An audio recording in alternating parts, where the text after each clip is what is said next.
We are halfway through the year, can we believe it? So I wanted to do a recap and, shall I say, an overview of my favorite fragrances I have picked up this year so far. Meaning from the months of January to July, these are fragrances that have come into my collection. Doesn't mean they are new releases. It simply means fragrances that have come into my collection. As you all know, I can pick up things that are new, that are old, it doesn't matter. Gifted paid for, doesn't matter. This is what I like to call taking inventory. Welcome back to the channel, everyone. SANTAMARIA here. Let's get into these fragrances that have been my favorite pickups of the year so far, and yes, there are 10 of them. So lipstick of the day today, everyone, I am rocking out with MAC Runway Hit, oldie but goodie, but I'm glad it's still available. It's from the Retro Matte line. It's a peachy pink kind of color. I have it paired with MAC Chestnut Liner and the iconic MAC Lip Glass right here, the clear. I have missed juicy lips and it makes me really happy. As always, beauty details on everything on my face as well as all the fragrances I discuss will be down below in the description box, so you do not have to ask questions about it. Next up, we have fragrance of the day, and I'm rocking out with this one right here. This is a new release from the house of Micaleff, and this is Hypnotic Musk. For me, this is a raspberry, lychee. Also, there's some musk in here, of course, because musk is in the name, but it also has a powdery dry down, so it makes me think there's some powdery florals in here, mainly like some iris or violet, somewhere in that family. But this is a fruity, floral, and musky fragrance, and it's perfect for this hot heat wave weather that we're having right now. But fragrance of the day is Micaleff's Hypnotic Musk, you all. And let's kick this list off with something I picked up literally in the first month of the year. So yes, this is a winter-based fragrance in my opinion. And that scent is from Day 3 Fragrances, and this is Aylan, you all. I know it's been a minute since we talked about you, but the fact that it's still top of mind lets you know that it's real, because this right here is more of a vanilla oud type of scent, deep and rich, but this is sexy. A beautiful scent, completely unisex by the way. It's an extrait de parfum, you all. It's bergamot, pink pepper, elemi in here, Bulgarian rose, vanilla, absolute cashmere, oud, saffron, and musk. The vanilla is the star of the show in this scent. The oud in here is definitely present, but it's not overly pronounced, but it's blended well. The cashmerian in here, this was a favorite for winter date nights. You all remember me talking about this fragrance in short form as well as long form, but most importantly, I got it this year and has brought me a lot of joy, and it's still a top of mind favorite, even though I'm not wearing it right now because again, it's out of season for it for me. But oh, once it gets cooler again, I will be wearing Day 3 Fragrances Aylan again, because this is excellent. And we're gonna move towards, say, springtime for this next one. This one was a new release, but interesting enough, this one was a blind buy, but this is the definition of a blind buy gone correct and completely right. And this is from the house of Creed, you all, and this is Creed's Eladaria. This scent right here, love it. And you all know I kept talking about it so much over and over and over again, so you know it was a favorite. So you all, notes of mandarin, bergamot, and pink pepper, trio of roses, peony. There's a powdery notes in here, peony. There's also musk and broxen and cashmere wood. The mandarin in there gives it a nice citrus burst at the opening. The powderiness with the florals in the middle is excellent, and then there's a creaminess, a creamy sweetness in that dry down. This is what you call a soft but effective fragrance, because even though in theory it should be dainty, you should only smell it for maybe like an hour or two, this one goes the distance. I can still smell it hours later. You all know I've done a full dedicated review on this scent and I still feel that way. One of the absolute favorite pickups of the springtime, and this has been one of my favorite releases for the year too, since this did come out this year. But absolutely love Creed's Eladaria, had to make the list. Next up, this is one, I got it back in the springtime, but now is the time for it to shine. I've been talking about it more, and this is from the house of Victoria Beckham Beauty, and this is Portofino 97. I actually just did its dedicated review not too long ago. It is now live on the channel, so definitely check that out. But this one right here, bergamot, black pepper, crisp white sheets in here, so it's a linen effect with incense and amber in here too. Patchouli and vetiver. So this is a spicy, peppery, but clean scent. It's very interesting. Normally you don't put those type of note descriptions together. Normally a fragrance is going to be a clean scent, or it's going to be a spicy scent or an incensey scent. They are completely different ends of the spectrum. And Victoria Beckham said, no, we're going to put them all in one bottle, and this works.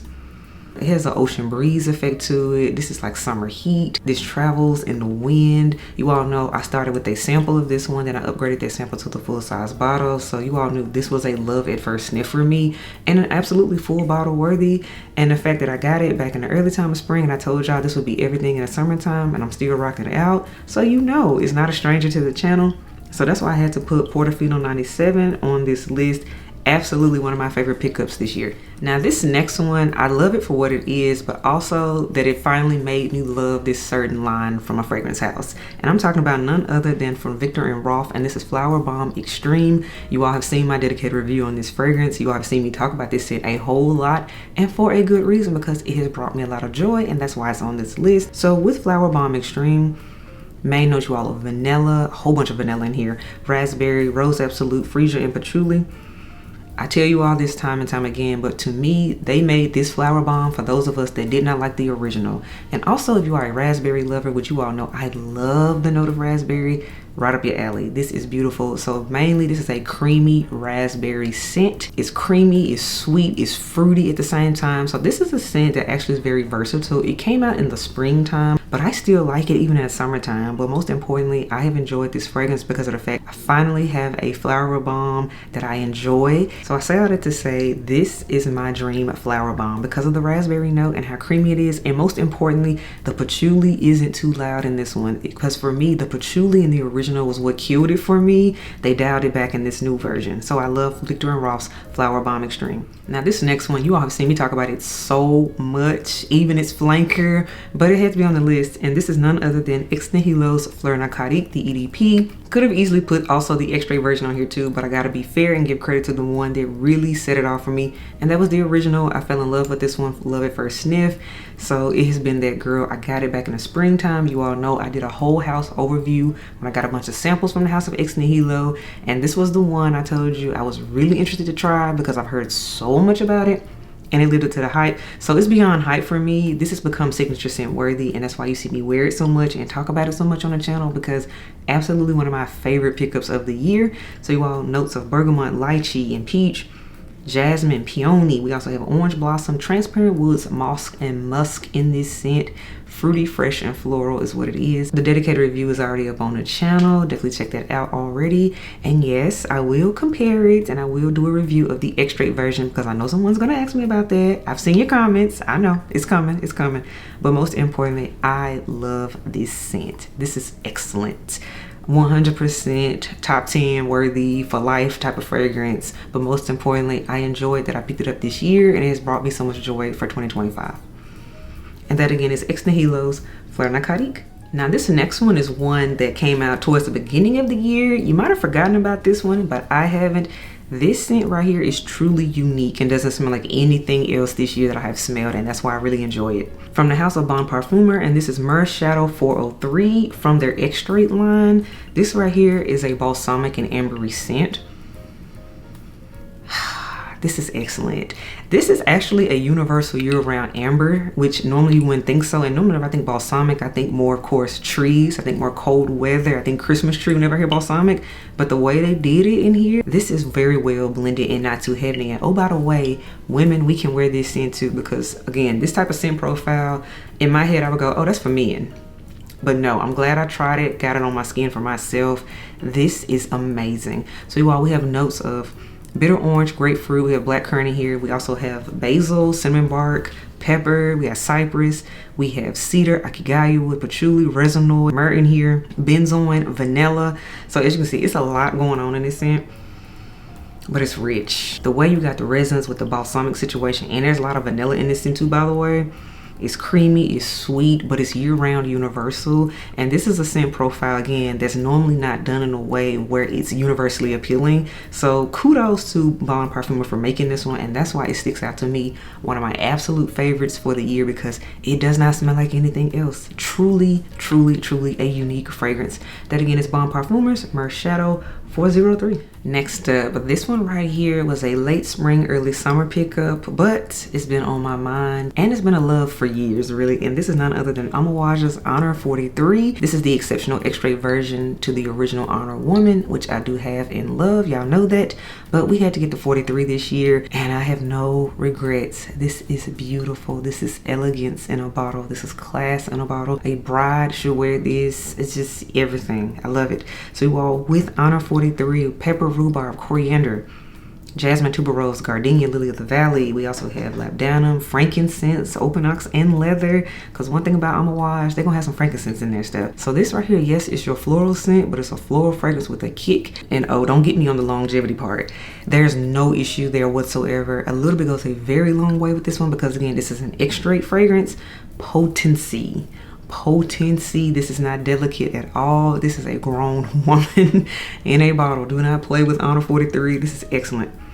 Which I knew that because I had a sample of it and that sample was super rich and potent. I could do like 3 sprays of this and I would be good. I would be good for the day. And anything more than it would choke me out. So if a sample can do that, you already know the full bottle is even better. And that's why I picked it up and it's brought me a lot of joy. I've been wearing it. You all have seen me talk about it. And yeah, had to get it. That again is Amouage's Honour 43, y'all. Now this next one is a new release this year and one that truly lived up to the hype for me, and that's why I got it from the house of Parfums de Marly, you all. And this is Valaya Exclusif. Gorgeous scent. You all know how I feel about the original Valaya, so of course I had to sample first. Yes, I did. I sampled the flanker first, then I determined, yes, I do like this because, oh, by the way, the flanker lasts forever just like the original does too, so I knew it was worth the money. So you all, the main difference in here is that they added a velvety almond note in here compared to the original, which is more aldehyde forward. So this one is a little bit creamier than the original. I've already done a dedicated review on Valaya Exclusif. Definitely check that out if you haven't already. I've also done the original Valaya's review. That's up to check that out as well. But yes, Valaya Exclusif, velvety almond, bergamot mandarin. That's your orange blossom, white flowers, powdery facets. Love powdery facets. And then of course Akigaya wood, sandalwood, ambroxan, and vanilla in the base. Beautiful floral, fresh but creamy and powdery scent. It's angelic. Another beautiful bridal scent. Excellent femininity in a bottle. This is a win. Valaya Exclusif was actually needed, and in fact I reached for this one more than I do the original. I can't believe it. It's something about that powdery situation and that almond note in here. We needed it, and most importantly, it's brought me joy so far in 2025. And that again is Parfums de Marly, Valaya Exclusif. Next up, this one has been a winner for the summertime. I've been talking about it a lot already, and we're gonna talk about it in this video because again, I picked it up this year, and this is Tom Ford's Electric Cherry. To think I hated on this scent, to think I used to say we don't need it, oh, we're good, we got enough cherry fragrances. No, this is a summer cherry, and that's why I love this one so much, y'all. So of course, cherry and ginger in here. We also have jasmine, sandbag, pink pepper, and ambrette and musk in here.